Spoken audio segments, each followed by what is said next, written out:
Hello, everybody, and welcome to Grey History, episode 54 Its Treason Then. In the last episode, we saw the advance of France. Not only had the revolutionary armies experienced tremendous success, but the revolutionary project was expanded into the occupied territories. Convinced that they were acting in accordance with the principles of a crusade for universal liberty, the French revolutionaries had managed to create a problem. A problem the size of Belgium. In this episode, we continue to track events in the Upper and Lower Netherlands. After exploring what brought Britain and the Dutch Republic into the Revolutionary War, we'll examine Dumouriez's invasion of the United Provinces. We'll unpack the devastating counterattack launched by Austria and Prussia, and the impact this had on both the National Convention and its army in the field. Things are about to get messy, as the title of this episode may suggest. Before we get into it, I apologise for it being a little while since the last narrative episode. My health has been all over the place recently, but I am now 100% and back doing what I love, which is bringing you more Grey History. The good news after this delay is that the next 2 episodes are not only written, but they're actually recorded as well. Furthermore, episode 55, Civil War in the Vendée, is already released for patrons with early access. So buckle up for a wild ride over the next few months as we continue to explore the chaos of 1793. As we do so, you can take comfort in the fact that Grey History will be returning to its regular fortnightly schedule. Of course, there are people we need to thank for making Grey History possible. To the people who share the show with friends and family, who post about it on Reddit and Twitter, who leave one-off donations and send in heartwarming reviews, thank you so much for your support. Most importantly, thank you so much to those members of the Patreon community for going the extra mile and helping to keep Grey History on the air. I'll have more to say about the show's future in the next few months, but in the meantime, please know that your contribution is what makes Grey History possible. It's what keeps me fed, it's what keeps me housed, and most importantly, it's what allows me to continue to bring you the history podcast that you've come to love. As a reminder, if you're enjoying Grey History, if you find it educational, if you find it entertaining, please support Grey History on Patreon. For as little as $2 an episode, for as little as half a cup of coffee, you can help do your part to keep the podcast on the air. Google Grey History Patreon or click the link in the show notes or on the website. I look forward to welcoming you personally. Speaking of welcomes, it's time to introduce the newest amazing people who are part of the Patreon community. A warm welcome to the newest virtuous citizens, Simon, Tamina, Carlos, Josh, Alan, Steve, Danielle, John S., John P., Bruce, Kirsten, Sophia, Carl, James W., James N., and the mysterious Citizen A. Another warm welcome to the newest true revolutionary, Richard, and I do hope you enjoy your early access to the fantastic episode 55, Civil War in the Vendée. Of course, during civil wars, we need champions of the people, so it's a pleasure to introduce Adam, who joins Cynthia, George, Tim, Mark, William, Laura, Daniel, Monica, Joel, and Susan as the amazing champions of the people. Finally, a huge thank you to the extremely generous Jeff, who joins the mighty Heroes of the Revolution, Brian, Christy, and Charles. As always, thank you to all the patrons of Grey History for making the podcast possible.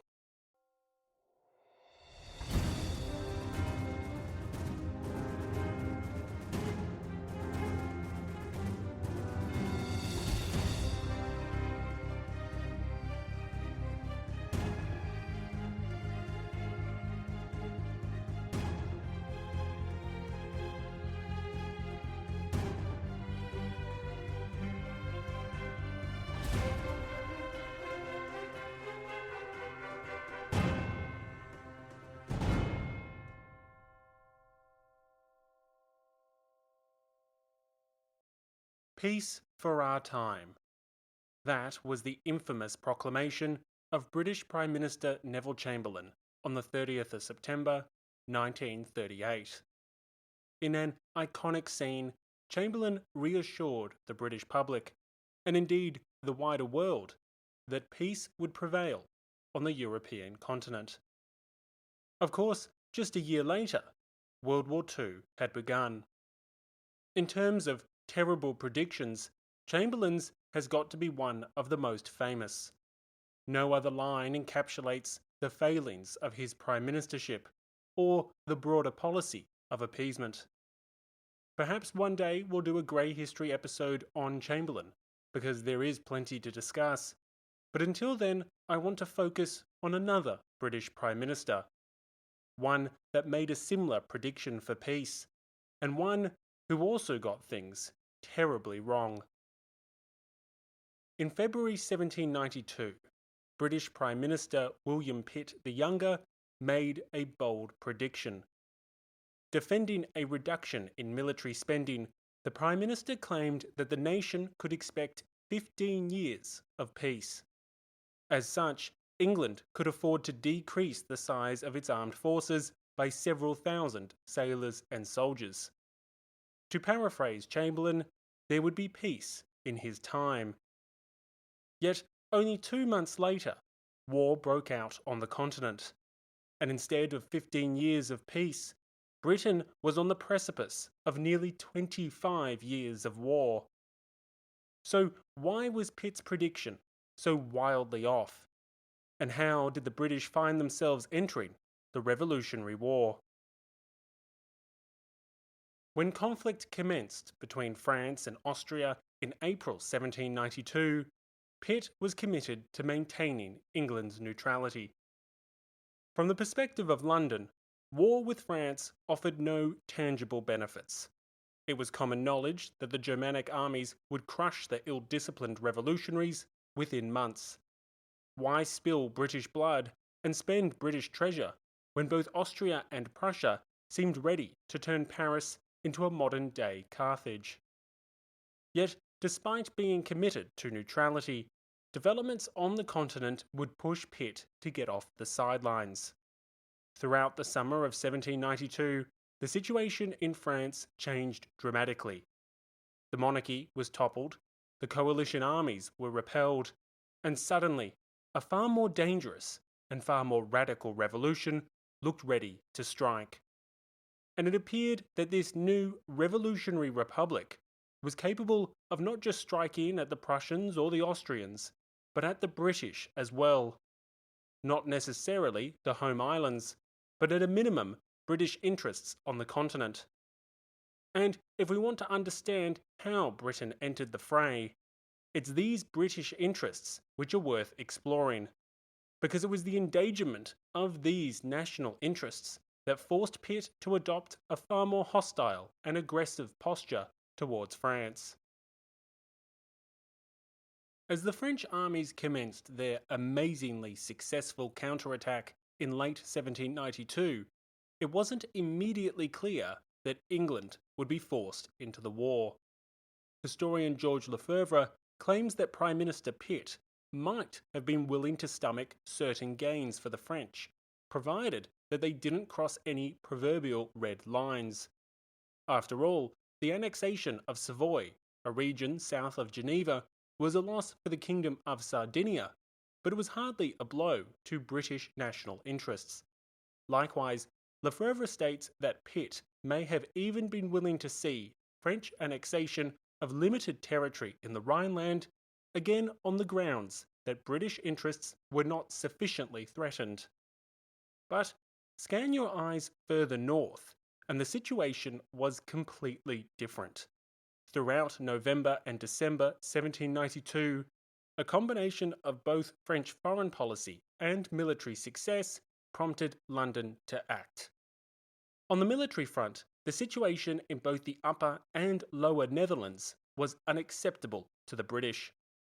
In the Upper Netherlands, aka the Dutch Republic, the British were convinced that the French intended to expand the war.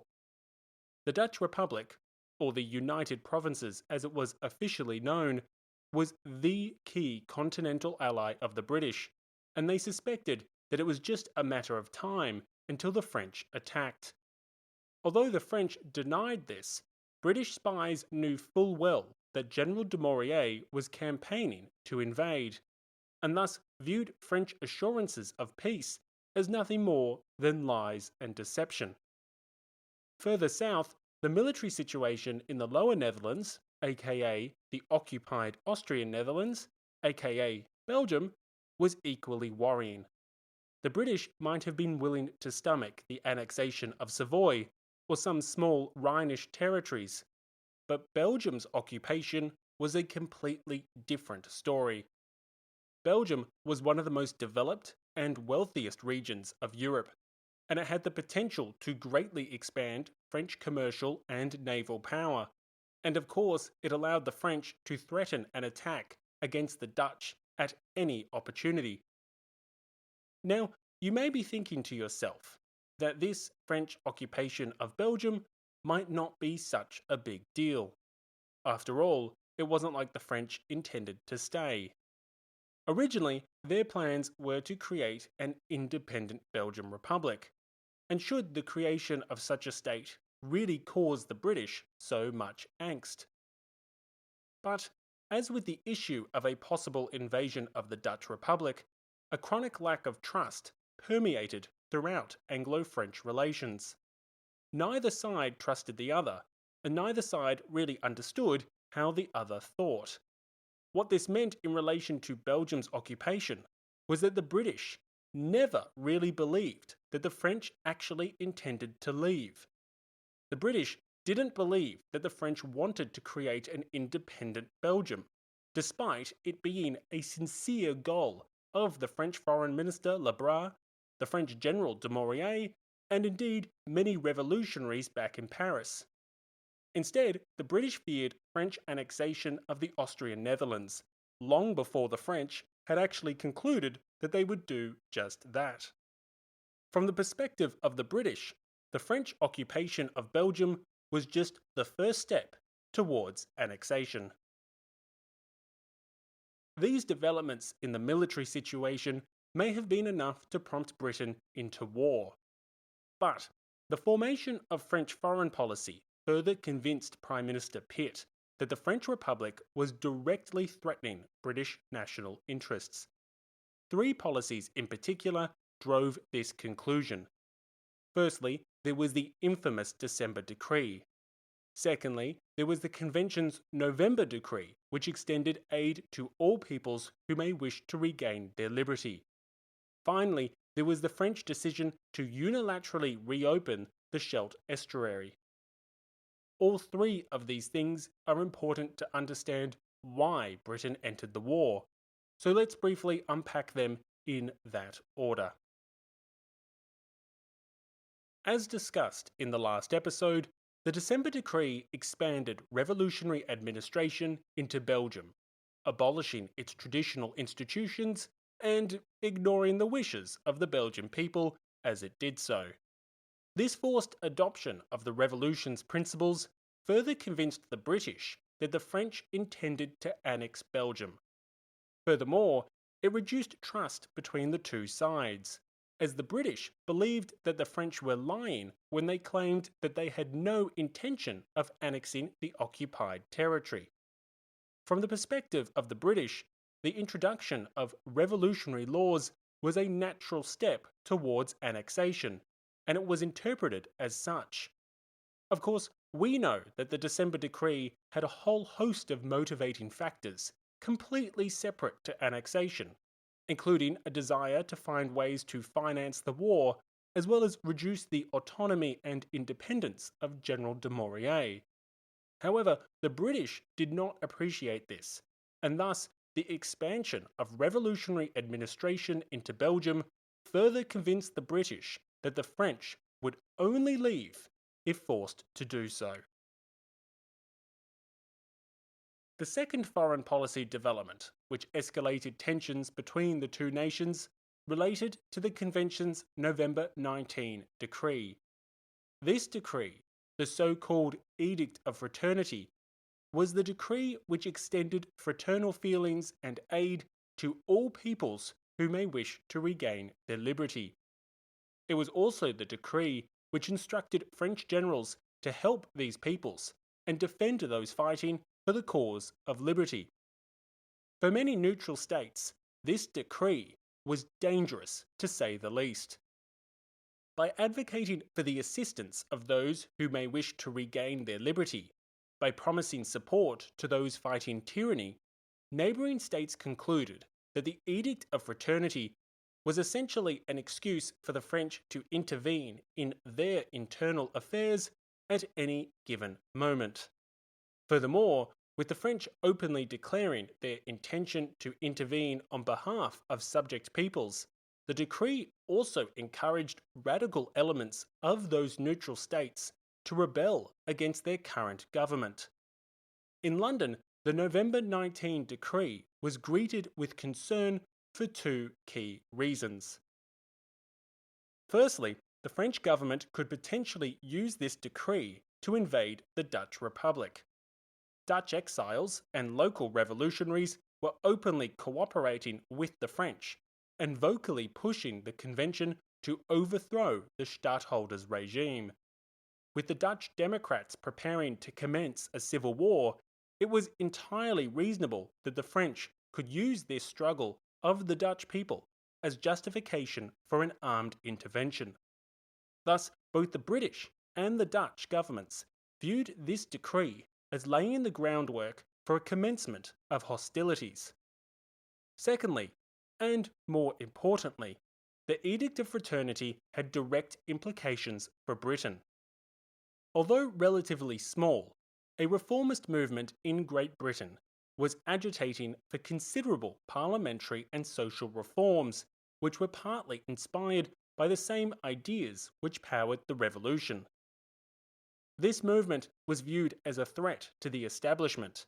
It even had the support of some radical members of parliament, and thus the government soon perceived that the French could use this movement as an excuse to intervene in internal British affairs. Furthermore, the British government already believed that French spies were secretly assisting the reformist movement in an attempt to start a revolution in not only England, but Scotland and Ireland as well. Now, with the benefit of hindsight, we know that many of these reformist organisations in Britain were just that, reformist. They did not want to start a revolution. They wanted to reform the system from within, rather than tear it all down and start again. But neither the British nor French governments knew this at the time. Thus, Prime Minister Pitt and his colleagues viewed the Edict of Fraternity with angst. From their perspective, it provided the French with the excuse to intervene in the internal affairs of any European state, including Britain.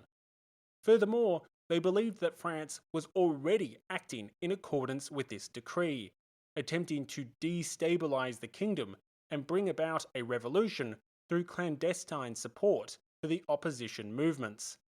As a result, some in the British government came to support war with France as a means of eliminating this threat, as conflict would enable laws to suppress the reformists.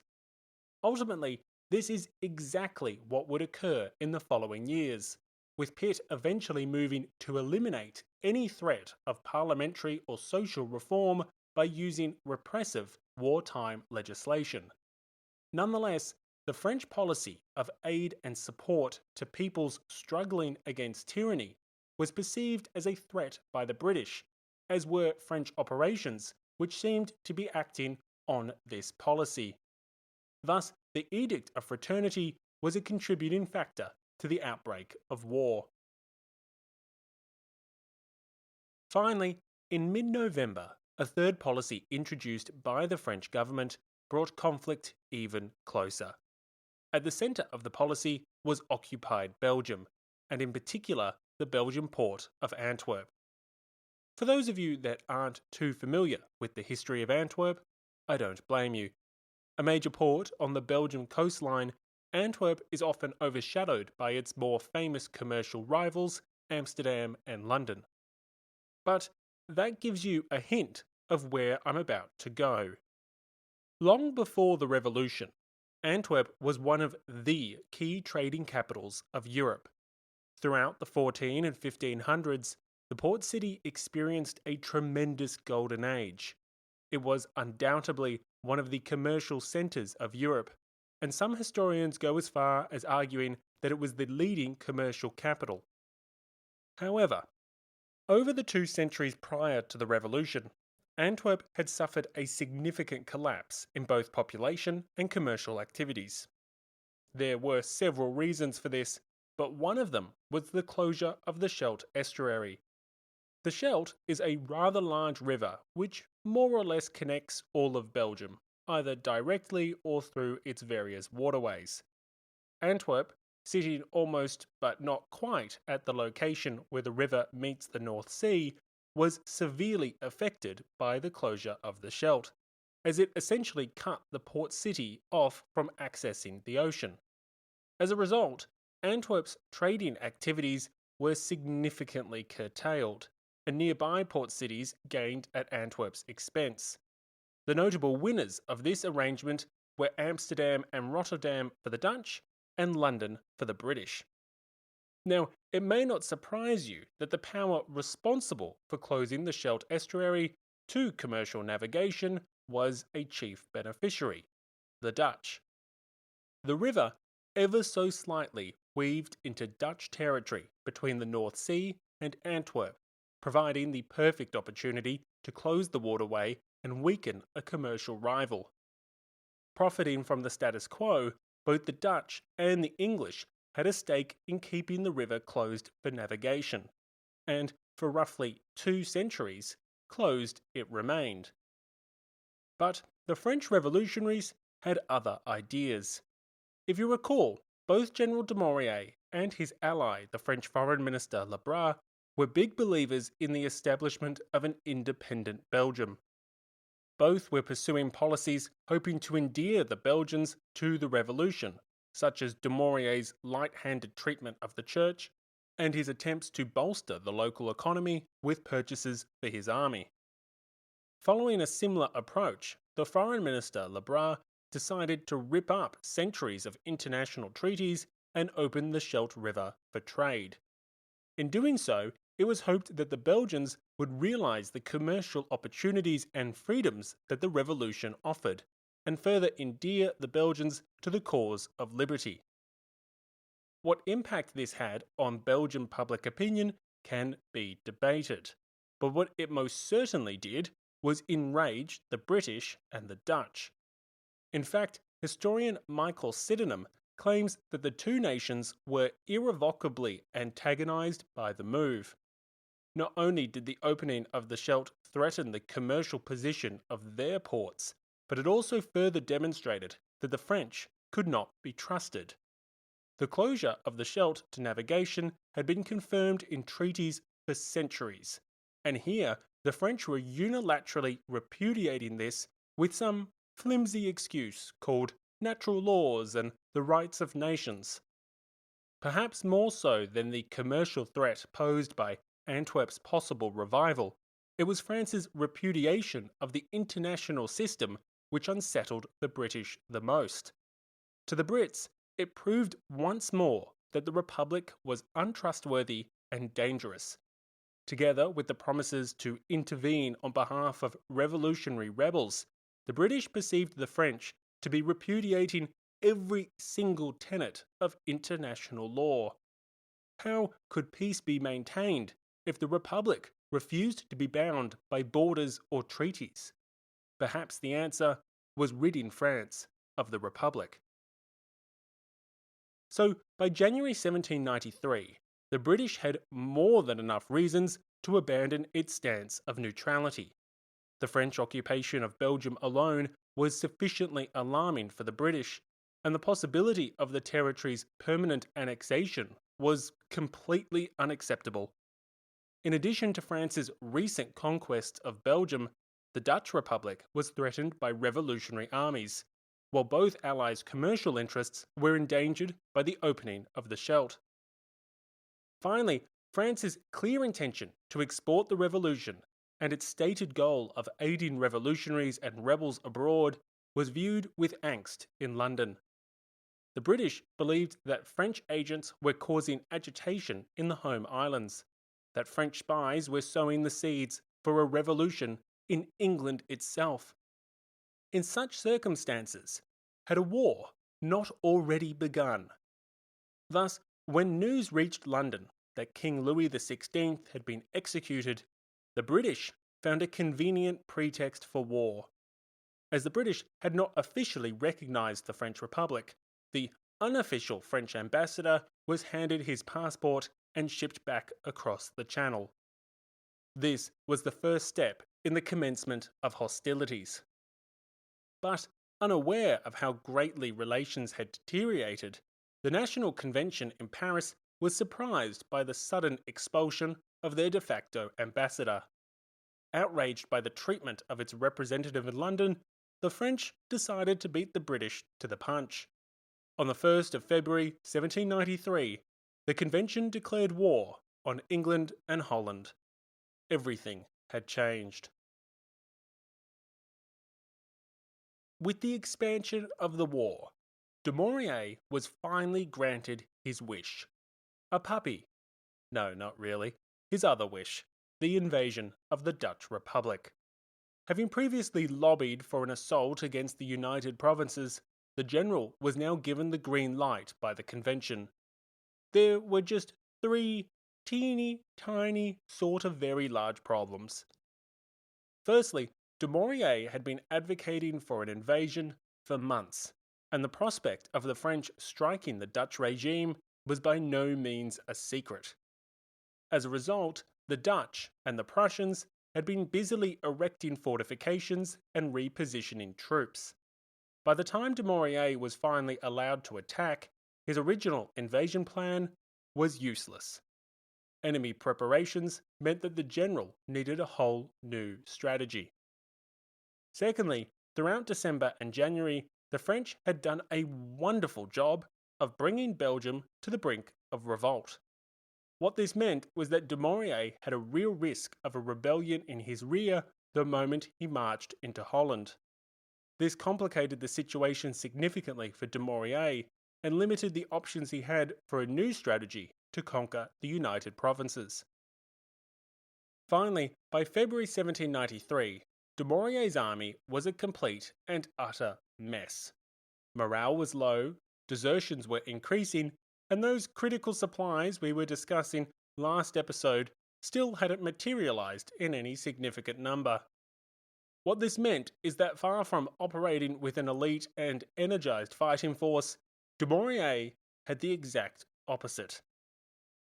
All 3 of these problems would have been dangerous on their own. Together, they were deadly.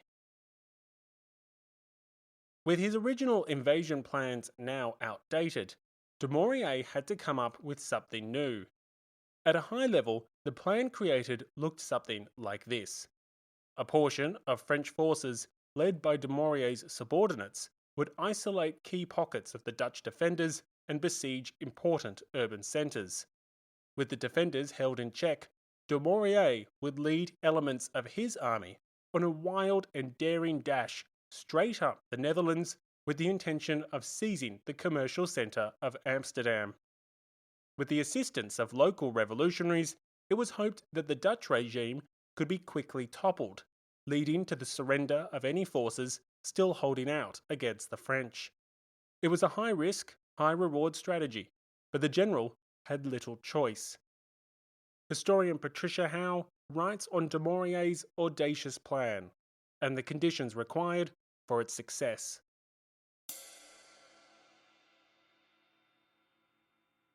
Dumouriez proposed a daring 2-pronged attack. Miranda and his generals would besiege Maastricht and prevent Brunswick's army from reinforcing its garrison, while Dumouriez would lead the rest of the army of Belgium on the shortest but most dangerous route, much of it by water, to capture Amsterdam.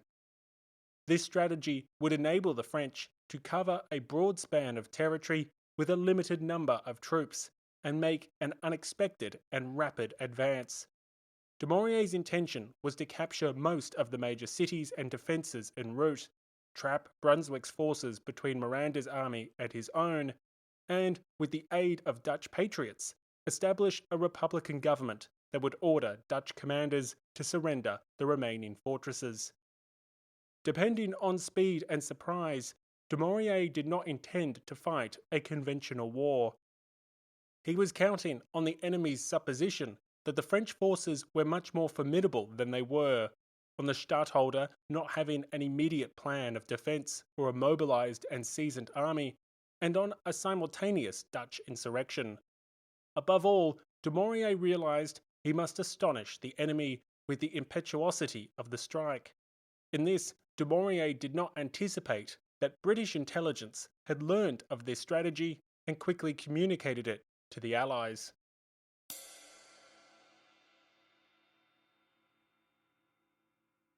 Having devised a bold strategy dependent on speed and surprise, Dumouriez invaded the Upper Netherlands in mid-February 1793. Initially, things went well. Several Dutch towns fell to the French in quick succession. But at the start of March, disaster struck. France's enemies had long anticipated the assault against the Dutch Republic, and both the Prussians and the Austrians were committed to making a determined effort to prevent the campaign's success. This determination stemmed from different sources, but for the Austrians in particular, failure was not an option. If the French could establish a revolutionary regime in Holland, the chances of the Austrians reconquering Belgium would diminish greatly. The Austrian Netherlands were some of the wealthiest regions in both the Holy Roman Empire and the Austrian domains in particular, and their loss would be a significant blow. Thus, the coalition armies commenced a coordinated and devastating counterattack on the 1st of March. In the north, the Austrians moved against Belgium, hoping to capitalise on exposed French positions and Belgium's readiness to revolt. Further south, the Prussians attacked the Rhineland, preventing the French from being able to focus on the defence of just one region. What followed was a month of unmitigated disaster, to borrow the phrase used by historian Jonathan Israel. Striking at the overextended French, the Austrian commander Coburg immediately seized the German city of Aachen. French forces besieging the nearby Dutch city of Maastricht were now themselves in danger and began to withdraw the very next day. By the 5th of March, just 5 days after the counterattack had begun, the French decided to withdraw altogether from the Prince-Bishopric of Liège. Confusion and disorder gripped the retreating French as the Austrian advance looked as if it could soon reclaim all of Belgium. Critically, Dumouriez and his army were at risk of being cut off and isolated in Holland. If the Austrians could recapture Brussels, there was a very real chance that the general would be trapped in the Dutch Republic, surrounded by enemies on all sides. Dumouriez thus had to abandon the Dutch invasion and make a hasty retreat from Holland. By the time the general made it to Brussels, the situation was already verging on chaotic. If you've ever seen that movie Chicken Run, there's a great scene where a protagonist hen is captured by the sinister farm assistant. The onlooking hens mutter to themselves, "We mustn't panic, we mustn't panic," before proceeding to scream, flail, and hit 10 out of 10 on the panic-o-meter. That scene perfectly encapsulates the situation that Dumouriez found in Belgium. French forces were retreating, deserting, and even looting as they rapidly gave way to the Austrian advance.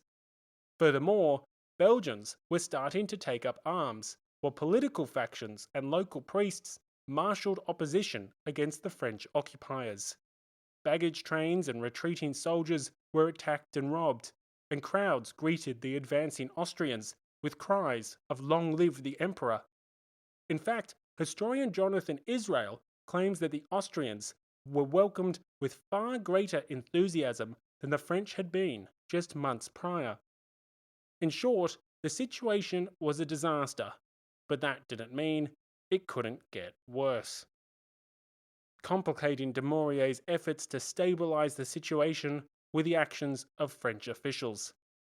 In particular, the commissioners, which had been previously sent by the National Convention, issued a set of very controversial orders before they proceeded to hightail it out of Belgium as fast as their horses could carry them. Specifically, the Convention's men had given orders to strip Belgian churches of precious metals. Sending seized gold and silver back to France would of course bolster the French war effort, but it also bolstered anti-French sentiments among the local population.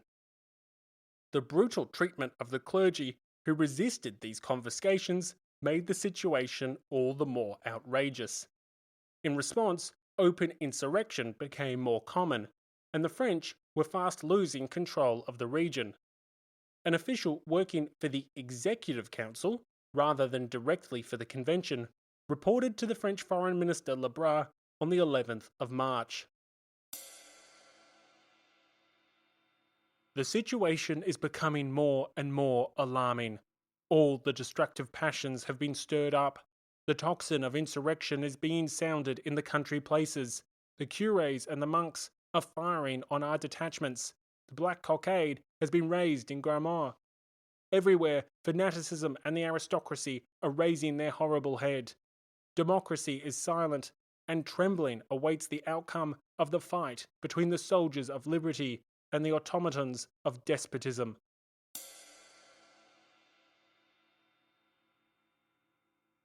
By the end of the second week of March, France was facing a disaster in every sense of the word.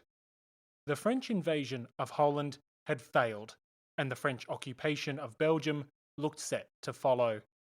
With the Austrians advancing towards Brussels, Dumouriez had to take drastic measures if he was to stabilise the situation. Specifically, he needed to do three things.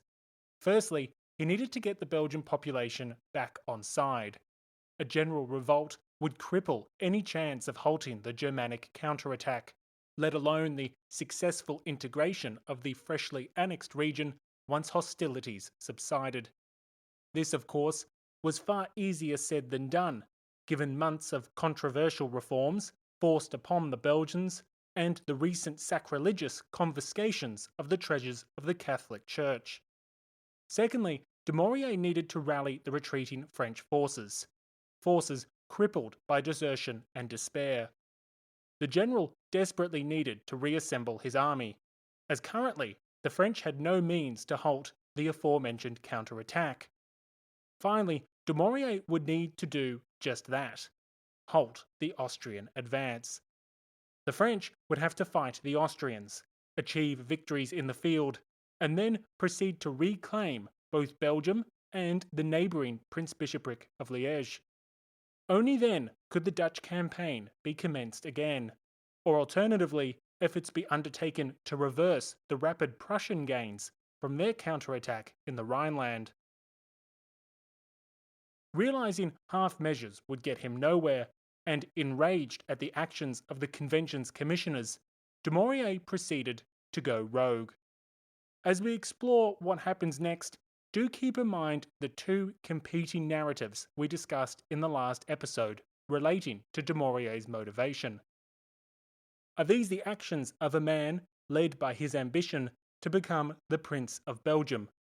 Or are these the actions of a man who merely understood that existing French policies were counterproductive, and only through a change in approach could an Austrian victory be averted? Having retreated with haste from the Dutch Republic, Dumouriez found Brussels in a scene of chaos. The general sprung into action, seeking to soothe tensions with the local population while simultaneously stabilise the military situation. The city's gates were closed, the garrison was deployed, and both deserters and looters were promptly detained. Almost immediately, Dumouriez broke with the French government he was supposedly answerable to. Dumouriez halted the confiscation of ecclesiastical treasures and proceeded to return the confiscated gold and silver. Having reversed the orders of the commissioners, he then proceeded to move against them directly. Now, to be clear, the commissioners of the National Convention had already fled Belgium, but the commissioners reporting to the Executive Council had remained. It was the convention's men who had originally ordered the confiscation of the church's wealth, amongst other inflammatory policies, but it was those working for the Executive Council who had implemented those orders. Outraged by the actions of French officials, Dumouriez unilaterally suspended some of the council's commissioners and even arrested one of them. To be clear, Dumouriez had absolutely no authority to do this. Zero. These were French officials employed by the Executive Council who were implementing the orders of the National Convention. Dumouriez was managing to defy not only one, but both branches of government. To his opponents in the convention, this was potentially grounds for a charge of treason. But it just so happened that Dumouriez was only getting started.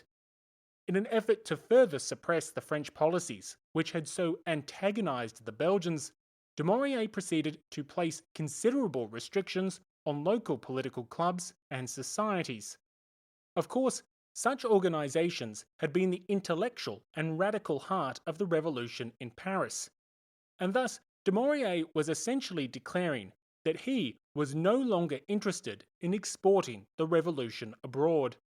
To the Jacobins in the capital, this too smelt of counter-revolution. Convinced that only a series of bold measures could remedy the situation, on the 11th of March, Dumouriez appeared before the Brussels Assembly.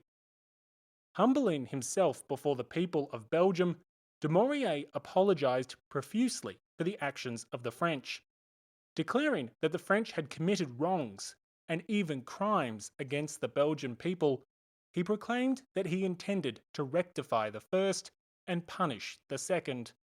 The general proceeded to announce a range of actions which he hoped to win the Belgians back on side.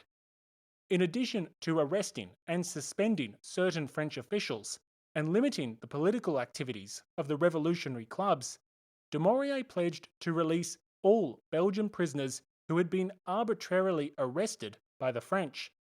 Furthermore, he promised the Belgians that they would never again face the persecution they had just endured. Seeking to boost his own authority at the expense of the conventions, the general announced that he had heard and ended the injustices that the French had committed. Furthermore, Dumouriez claimed that he had defended the people in the past and that he would continue to do so in the future, both against French excesses and Austrian tyranny. His performance won him the applause of the Brussels Assembly. It won him the cheers of the city. But to his detractors in Paris, this was further proof that he intended to win a crown. With the Belgians at least partially satisfied by French concessions, Dumouriez proceeded to escalate his break with the convention. He had arrested French officials, he had defied direct orders, and now he would publicly rebuke his masters in Paris. On the 12th of March, less than 2 weeks after the Austrians had first commenced their counterattack, Dumouriez wrote a blistering letter to the National Convention. In it, he outlined his actions to secure Belgium and sought to justify the unorthodox, well, really illegal measures he had taken. But instead of defending himself in a way which was deferential to the convention's ultimate authority, the general went on the attack. Dumouriez blamed the failure of the Dutch invasion on the now former minister Pache, who still enjoyed considerable support amongst Jacobin deputies. So considerable that the former war minister was now the mayor of Paris. Furthermore, Dumouriez denounced the radical policies of the revolution by condemning the commissioners sent by the convention. Despite being officials directly empowered by the convention, Dumouriez described these commissioners as extortionists who had caused uprisings and revolts across the nation. Going further, Dumouriez blamed these commissioners, and by association, the convention itself, for the failure of the establishment of an independent Belgium, and claimed that actions taken by French officials had allowed the counter-revolution to portray the French as nothing more than thieves and tyrants. In short, Dumouriez held nothing back. He savaged the convention's men, the convention's policies, and ultimately the convention's deputies, as he blamed the failure in both the upper and lower Netherlands on the uncompromising radicalism of the revolution. Perhaps his actions are best described by historian Michael Sydenham. It was a letter which amounted to an attack upon the whole policy and administration of the Republic.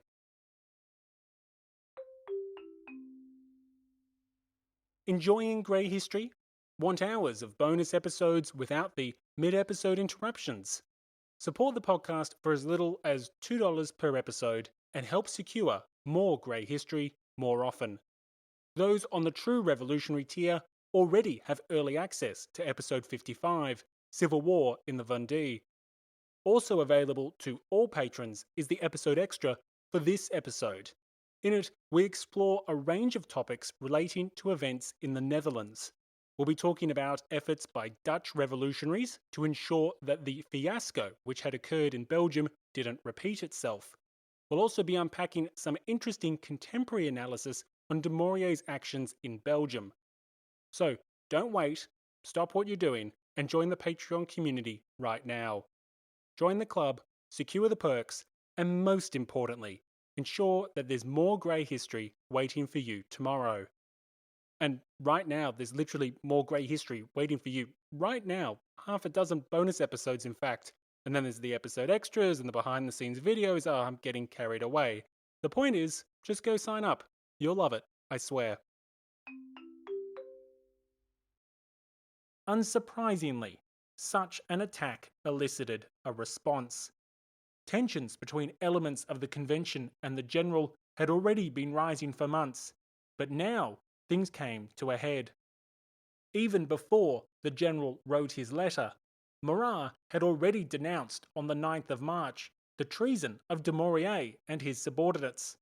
Shortly thereafter, Robespierre had denounced some of Dumouriez's officers for allowing the fall of Aachen and lobbied for them to be hauled before the newly re-established Revolutionary Tribunal.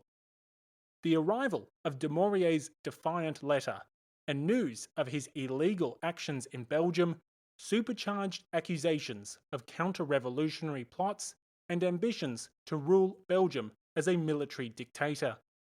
Once again, Dumouriez's closeness with the Girondins impacted events, as members of the Mountain, including Marat, blamed the Bressoan faction for installing Dumouriez in the first place.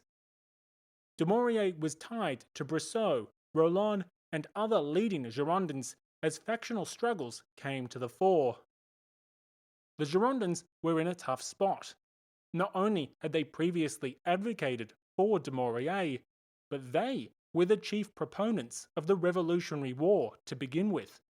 Throughout March, Dumouriez's opponents continued to openly attack the general, and the revolutionary cohorts of Paris demanded immediate actions against the traitors in both the military and the government. Paris became increasingly agitated. If the convention would not act against this treason, then the people of Paris would do it for them. Back in Belgium, Dumouriez realized that there was only one way out: victory. If Dumouriez could rally his demoralized troops, if he could halt the Austrian advance, then maybe, just maybe, he could salvage his career. If the general could push the coalition out of Belgium, he could re-establish French control over both the Austrian Netherlands and the Prince-Bishopric of Liège. If he achieved this, then all of his actions would be justified. How could he be accused of treason if he defeated the enemy when all seemed lost? How could his policies of moderation in Belgium be counter-revolutionary if they ensured the revolution's survival? If the general wished to avoid the scaffold, if he wished to salvage his career, or more importantly, the French Republic, victory was the only means to do so. The hero of Valmy had done the impossible before. Now he needed to do it again. And here, in his moment of need, the general came up short. At the Battle of Neerwinden on the 18th of March, Dumouriez's forces were defeated by the Austrians. Historian Charles Esdale describes a scene of great disorder and vigorous Austrian counterattacks as the French were thrown back with considerable casualties. After Neerwinden, victory no longer seemed possible. In the days that followed, the general started openly denouncing the National Convention. He informed Danton, who had been sent by the convention to ascertain the situation on the ground, that the convention's rule was about to shrink to Paris alone. By this time, civil war had erupted in western France, and the general seemed to share the sentiments of the new insurrectionists. Yet Danton did not suspend Dumouriez from command, a decision that we will come back to in future episodes. In conversations with others, Dumouriez publicly referred to the deputies as regicides and tyrants, and he portrayed himself as the only man capable of saving France. Modest, I know. Perhaps the only thing greater than this responsibility was the general's ego. With reports that Paris was on the verge of another insurrection, Dumouriez concluded that the radicalism of the revolution had to end. In the aftermath of Neerwinden, Dumouriez commenced secret negotiations with the Austrians. The result of these negotiations was a temporary truce in which Dumouriez intended to do a Lafayette. The general would turn his men around and march on Paris. Dumouriez's plan, if it could be called that, was to overthrow the convention, suppress the revolution's radicalism, and restore the French monarchy. By freeing the young Louis XVII from prison and re-implementing the Constitution of 1791, Dumouriez hoped to avoid disaster. From his perspective, this was the only path forward for a free France. With England now in the war, the nation was encircled. The Austrians and Prussians would soon return to French soil, destroying French armies in Belgium and the Rhineland as they did so.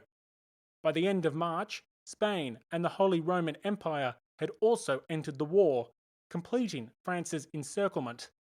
With civil war erupting in western France, Dumouriez believed that only a restored monarchy could secure peace with the Allies on terms which were somewhat favourable to the nation and the principles of the revolution. The alternative was the destruction of Paris and everything that had been achieved. Dumouriez's treason became apparent at the end of March. The convention had received another provocative letter from Dumouriez, denouncing the deputies for leaving his army in a state of destitution. Not only had his forces been denied the necessary supplies and manpower, but the general blamed the convention for recent defeats.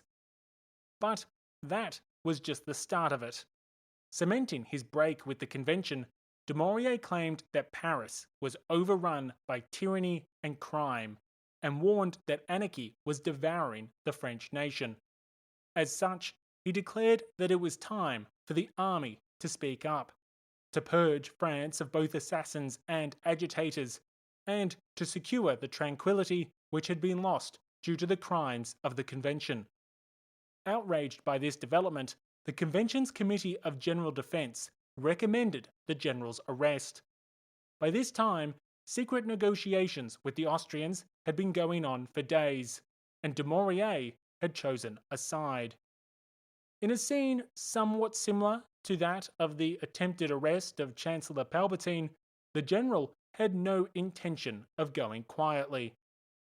I like to think that Dumouriez muttered the words, "It's treason then," as the convention's delegation attempted to arrest him.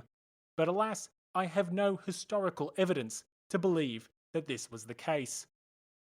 What I can confirm, however, is that Dumouriez did not kill the delegation, nor electrocute them out of a window.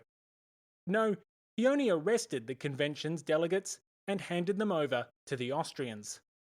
Ironically, the detained delegation included the new War Minister Bournonville, the man who Dumouriez had helped to put into office by lobbying for his predecessor's removal. Now, that might sound like a terrible outcome for Bournonville, but given his Girondin associations, Dumouriez's betrayal probably saved his life. But saving Bournonville was not the general's intention. Instead, he only had his life to consider. Well, that might be a tad too harsh. Depending on your politics, he was debatably attempting to save France as well, but as you can imagine, we could debate that for an eternity. Unfortunately for Dumouriez, his soldiers weren't interested in any such debate. They didn't see how marching on Paris was going to save the revolution. As such, they refused to budge. Running into the exact same problems that crippled Lafayette's coup, Dumouriez realized within days that all hope was lost. With his army remaining loyal to the Republic, Dumouriez deserted to the Austrians in early April.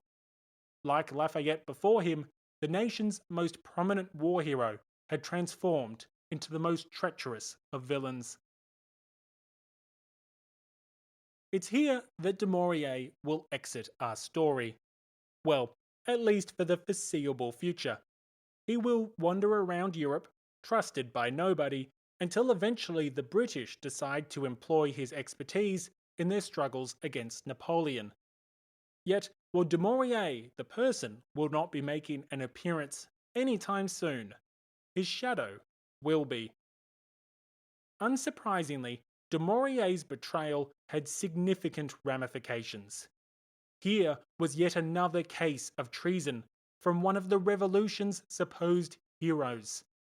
Mirabeau, Lafayette, and now Dumouriez had all proven that the champions of the people could potentially be the most wicked enemies. Along with the treason of Louis XVI, the defection of Dumouriez reinforced the culture of suspicion which permeated throughout the revolution. If the hero of Valmy, who once saved the Republic, could not be trusted, then who could be? The legacy of Dumouriez's defection is considerable, and its impacts cannot be understated. Over the next several episodes, we will perhaps see half a dozen ways that this betrayal will influence the development and character of the revolution. But there are three key consequences that we need to discuss before we can turn our attention to the new civil war. Firstly, the treachery of Dumouriez further incriminated and weakened the position of the Girondins. Although more conservative than his Girondin colleagues, the general had always been publicly associated with the faction. After all, Dumouriez sat alongside Roland and other leading Girondins when he was the foreign minister in the so-called Bressoan ministry. Furthermore, leading Girondins had endorsed him consistently as the nation's most prominent military commander. Having so staunchly supported Dumouriez, the Girondins were now deeply compromised by his duplicity. With Dumouriez possessing a few notable Girondin friends and working relationships with many more, the deputies of the Mountain saw an opportunity to go on the offensive. By tying the Girondins to the general, the Jacobins worked overtime to tar their factional opponents with the same associations of deceit and deception. Once again, the Girondins were accused of all sorts of self-interested and counter-revolutionary schemes, with Dumouriez's actions yet more proof of Girondin treachery. According to some of the most prominent members of the Mountain, the Girondins were just as guilty as Dumouriez, and it was only a matter of time before their treason was revealed. Now, to be clear, many Montagnard deputies had backed Dumouriez right up until he went rogue. He was, after all, the hero of Valmy and saviour of the Republic. Most notably, Danton didn't break with the general until the eve of his treasonous acts.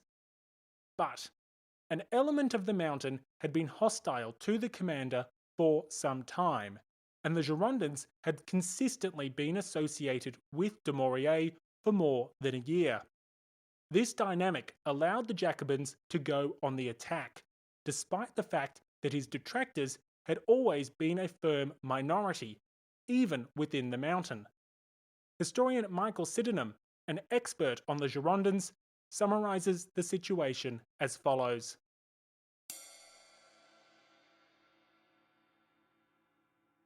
Again, although the Montagnards, in common with the rest of the convention, had given Dumouriez their confidence until his defection was self-evident, they were also able to profit afterwards by deliberately emphasising the earlier association with him of some of their own opponents.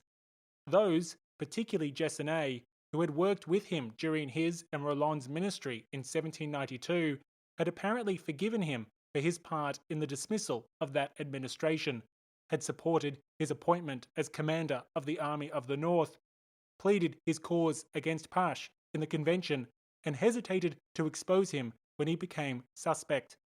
These things, with certain similarities of outlook common to both the general and his former friends, their dislike of the Jacobins of Paris and their tendency to appeal to the conservative elements in France, served to identify their courses and made it easier to allege that there had been clandestine collaboration between them. Particularly damaging was Dumouriez's statement of his intention to preserve the sound part of the convention, a phrase which Marat never tired of quoting to discomfort his critics. The accusation of complicity with Dumouriez was to remain a millstone round the necks of the Mountain's chief opponents and to be a capital charge in the indictment which eventually sent them to the scaffold.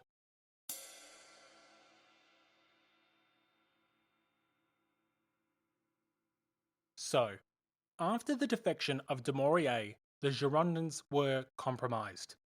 Well, further compromised. After all, this was by no means the first blow to the political standings of the Girondin faction. Keep in mind that over the last several months, more than half a dozen developments had weakened the popular support of the Girondins, most notably amongst the sans-culottes and the other revolutionary cohorts of Paris. The Girondins had reluctantly accepted the overthrow of the monarchy. They had initially opposed the Revolutionary Tribunal, and they rejected demands for price controls on basic foodstuffs and commodities. Furthermore, they had accused some Montagnard deputies of orchestrating the September massacres, and attacked others for supposedly seeking to install themselves as dictators. Perhaps most importantly, leading Girondins had even tried to save the life of the traitorous king. Now, on top of all of that, their general, their military hero, the man they championed, they promoted, they protected, had committed the most atrocious act: high treason. To the most radical elements of the capital, the treason of the Girondins was as clear as the light of day. When would the convention be willing to act? When would the revolution purge itself of this criminal faction? The answer would be soon. Thus, the actions of Dumouriez severely weakened his former Girondin associates and exposed them to accusations of treachery. As historian Albert Saboul notes, Dumouriez's treason was a major factor in hastening the fall of the Gironde. And on the topic of the fall of the Gironde, we arrive at the next key ramification of Dumouriez's betrayal. Not only did these events further endanger the position of the Girondins, but they further reinforced the culture of suspicion and distrust which had increasingly come to characterize the revolution. Historian Timothy Tackett notes that the deputies of the convention seemed to be confronted with an overwhelming calamity. Tackett's analysis of the personal letters of deputies indicates that members of the convention from all factions were primarily preoccupied with the internal threats of the counter-revolution. With the outbreak of civil war in the West, and with Dumouriez's betrayal across the frontier, deputies of all stripes feared what was coming next. As Tackett himself puts it, where would the treachery stop? Whom could they ever trust? It was proof positive that they were surrounded by traitors. This proof that treachery was everywhere had a profound impact on the development of the terror. Historian Marisa Linton notes that the treason of yet another prominent revolutionary leader convinced the deputies of the convention that the most pressing threats to the revolution were internal. Deputies became even more suspicious of each other. Trust evaporated completely, and many became even more fixated on the dangers of schemes, plots, and conspiracies. Thus, Dumouriez's betrayal didn't just weaken the Girondins politically, but it paved the way for all deputies to be viewed and tried as traitors. With the revolution surrounded by enemies on all fronts, with Western France rising in insurrection, and with the military attempting a coup d'etat, no one could be trusted. In this way, historian Marisa Linton argues that Dumouriez's betrayal helped to pave the way for the terror. His actions reinforced the suspicions and doubts which prevented unity in the convention and facilitated the circumstances required for a willingness amongst the deputies to arrest, try, and execute their own peers. Historian Marisa Linton writes, Dumouriez's choice bolstered the conviction that France's most dangerous enemies were not to be found amongst the invading armies, but amongst their own leaders in positions of trust and authority. Because prior to his military promotion, Dumouriez had been a political leader, the question of his conduct while a minister and its lack of authenticity became central. Never had the need to know the authentic motivations of politicians been so intense, so pressing. Political leaders who had previously supported Dumouriez were now in a dangerous position, as the fallout from his defection ratcheted up the fear that they too would be called conspirators. Dumouriez's treachery had a critical impact on the genesis of the politicians' terror.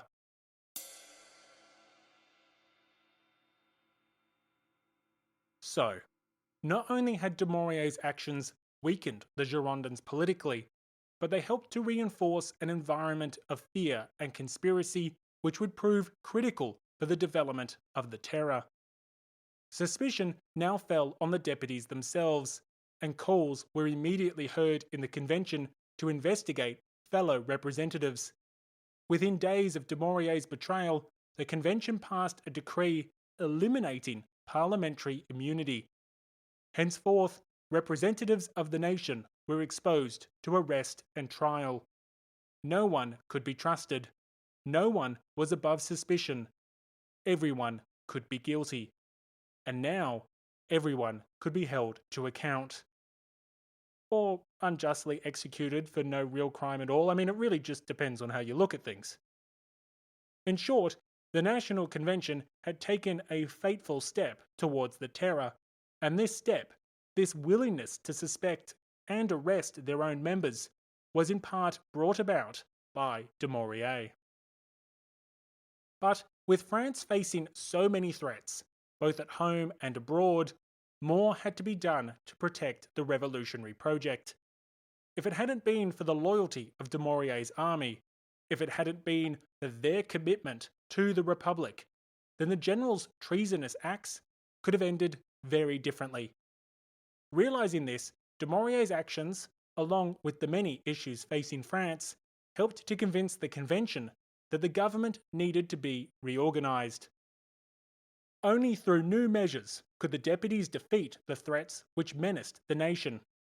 As such, throughout March and April 1793, we see the adoption of multiple policies and institutions which will become hallmarks of the revolutionary regime.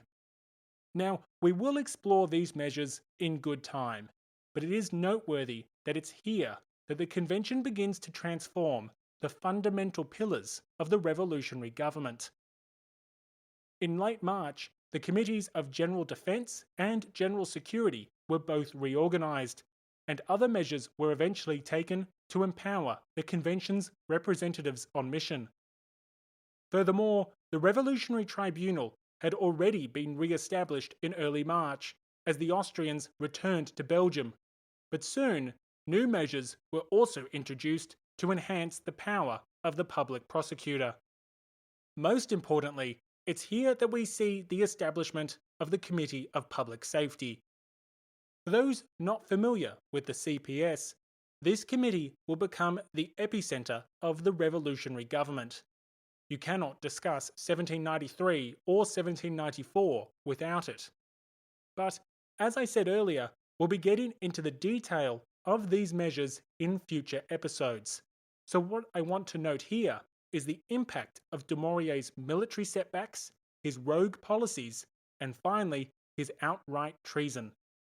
In conjunction with other developments, notably those in Western France, Dumouriez's actions helped to usher in a whole host of reforms, which will include some of the most iconic and important elements of both the French Republic and the Reign of Terror. In this way, Dumouriez once again left a lasting imprint on the development of the French Revolution. However, as alluded to moments ago, Dumouriez's treason was not the only consequential crisis to seize France in March 1793. On the opposite side of the nation, a new monster emerged. In fact, monsters would perhaps be a better way of putting it, as tens of thousands of citizens simultaneously rose up against the mastery of Paris. In March 1793, France would be plunged into a years-long civil war, a conflict which would cost the lives of hundreds of thousands and be waged with such brutality, such ferocity, that some historians controversially describe the events as a genocide.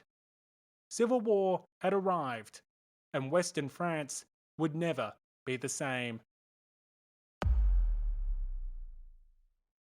Thank you for listening to episode 54, Its Treason Then. In the next episode, we'll be exploring the Civil War in the Vendée. You don't want to miss it. And you don't have to, because episode 55 is available right now for patrons with early access. So, no need to wait weeks. Just support the show and binge listen right now. For the price of a bar of chocolate, it's a much better indulgence. The episode extra for this episode covers a range of topics relating to events in the Netherlands which we didn't have the opportunity to discuss in the main episode. We'll be talking about efforts by Dutch revolutionaries to ensure that the, fiasco which had occurred in Belgium didn't repeat itself, and the negotiations that were occurring between these Dutch revolutionaries and the Convention and the Executive Council. Of course, an opportunity for a fiasco to present itself didn't occur because of the fiasco that ended up being the invasion of the Dutch Republic. But they didn't know that yet. We'll also be unpacking some interesting contemporary analysis of Dumouriez's actions in Belgium, analysis which presents the general in a very different light. As always, thank you so much to the patrons for their support of the show. Grey History would not be possible without the community, so if you want to ensure Grey History will be waiting for you tomorrow, please support the show on Patreon. For as little as $2 an episode, you'll gain access to all the bonus content, behind-the-scenes videos, and an ad-free feed, so no mid-episode interruptions. Also, between now and the next episode, if you could find just one person to share the show with, that would mean the world to me. Another warm welcome to the newest patrons of the show, and a special call out to the extraordinarily generous heroes of the Revolution, Brian, Christy, Charles, and Jeff. As always, thank you for listening. Stay safe and have a great day. And don't forget, the next episode is waiting for patrons right now. It's a civil war, and you don't want to miss it.